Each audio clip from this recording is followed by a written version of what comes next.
porque o Zé Gouveia é presidente dos representantes aí, do Sindicato dos Representantes dos Postos de Combustíveis. Me deixa na tela, meu compadinho.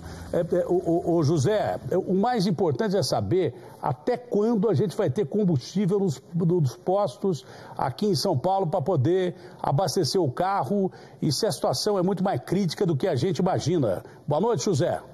Boa noite, Catena. A notícia não é boa, né? Infelizmente, porque, veja, houve realmente um desbloqueio das estradas, mas agora precisamos que o governador e a força policial desbloqueiem as bases, porque nós precisamos tirar o caminhão de dentro das bases. Não adianta estar com a estrada livre se o caminhão não sai de dentro das bases por causa de piquetes na porta. Então, agora nós precisamos tratar também das bases. Aliás, eu hoje, numa entrevista para vocês, você até passou um pedaço, eu me queixei exatamente disso. A gente não tem acesso ao que está acontecendo e a gente estando junto, a gente poderia até ajudar. Porque, veja, desbloqueou a estrada, ótimo. E a base? O caminhoneiro não consegue entrar e nem sair, então nós continuamos com o mesmo problema de combustível. A informação que eu tenho é que Paulínia, os caras já estão saindo lá da porta da refinaria de Paulínia. Mas o Maicon Mendes está ouvindo aqui. Cadê o Maicon Mendes, hein? Como é que está aqui a Petrobras aqui em Barueri? Como é que está aqui? As bases que ele diz são essas aí e outras bases que ele vai dizer quais são as mais importantes e qual é a situação nas bases. O Maicon está me ouvindo? Ô Maicon, aí saíram da frente ou não saíram da frente? Estou ouvindo. Não, ainda não saiu. Bom, continua o bloqueio ali. Ainda não que informação que você tem desses postos de abastecimento, José, em relação ao combustível chegar? Para chegar até o posto, tem que sair dessas bases que o Zé está falando aí. Quantas bases dessas nós temos no estado e quantas estão bloqueadas pela informação que você tem? Olha, as mais importantes são Paulínia, Guarulhos, Barueri, São José dos Campos e Cubatão. Essas são as mais importantes. Essas todas estão com piquetes bloqueando ainda a saída dos caminhões. Quer dizer, o caminhão tem medo de sair da base, porque afinal de contas é um produto inflamável, é um produto perigoso, e eles têm medo de ataque. Alguns caminhões que tentaram sair hoje, sem proteção policial, tiveram os pneus rasgados, alguns, e outros foram atingidos por pedras no para-brisa e até tentaram agredir motoristas. Então, veja, é uma situação que a gente pede o suporte do governador, porque não adianta liberar a estrada para nós, não adianta só isso. Tem que liberar com segurança e tem que liberar as bases. Tem que liberar com segurança para o cara que vai transportar. Também não adianta liberar as bases e não dar segurança para o cara transportar, porque isso é um caos, né? E caos gera caos, é o famoso apagar fogo com combustível, literalmente, sem querer fazer trocadilho. Agora, José, pergunta clara, óbvia, nítida e cristalina.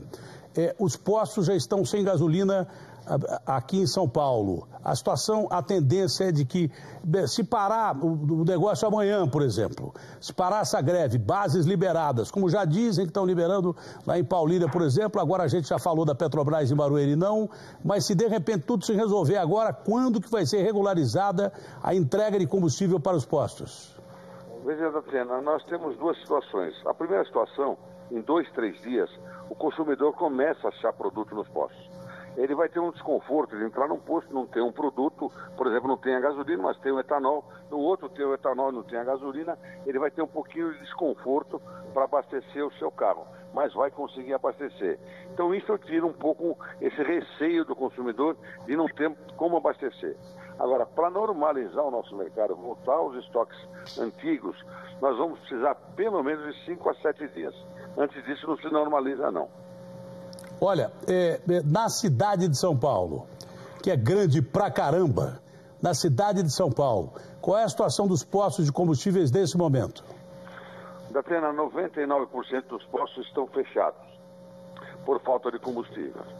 E tem uma coisa estranha no ar, né? Porque, veja, nossos estoques são para 3, 4 dias no máximo, ok?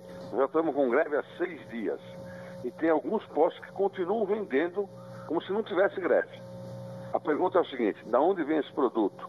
Que tipo de produto é esse? Opa! Porque as bases estão fechadas. Opa! Então, na realidade... Não, peraí, tem uma coisa importante que você falou aí. Tem posto vendendo combustível e, pelo que eu entendo, o Zé está dizendo que tem truque aí, que pode ser combustível muito adulterado. Eu estou enganado? Não, você não está enganado, não. A nossa preocupação é exatamente essa. Porque, veja, se vocês mesmo estão levantando e estão vendo todas as bases fechadas, como é que alguns postos conseguem vender produto nessa greve do jeito que está e realmente... Veja, olha a cor do combustível aqui, ô Zé. Então, olha... Você está vendo a televisão aí? Estou vendo a televisão. Olha a cor do combustível aí. Isso não existe, quer dizer, isso não é combustível, isso é metanol. Isso é solvente. Meu Deus. Isso arrebenta com o carro do cara, né? Que conselho você dá? Esperar normalizar a situação e não botar um combustível desse aí que arrebenta com o carro do cara? Essa é a orientação, né? Porque, veja, eu estou vendo na televisão aí o Saltis, que é um técnico e é um fiscal da Agência Nacional do Petróleo, que sabe que um posto desse tem que ser fechado. Ele sabe perfeitamente disso. Então, veja, o que eu estou pedindo é o seguinte: governador, acorda, nós temos que trabalhar juntos, nós não podemos trabalhar separado. Quer dizer, eu gostaria de participar dessas reuniões também, porque junto com o Saudis, junto com a polícia, a gente tem como orientar melhor, talvez. Bom, os caras estão vendendo combustível cor-de-rosa, cara. Mas que cor que é o combustível normalmente, ô Zé? Normalmente ele é de amarelo a esverdeado, combustível comum, ok? Os aditivados têm alguma diferença de cor, mas cor-de-rosa de jeito nenhum. Vai saber que porcaria estão botando disso aí. Vai saber que porcaria estão botando disso aí. Muito obrigado, então, Zé.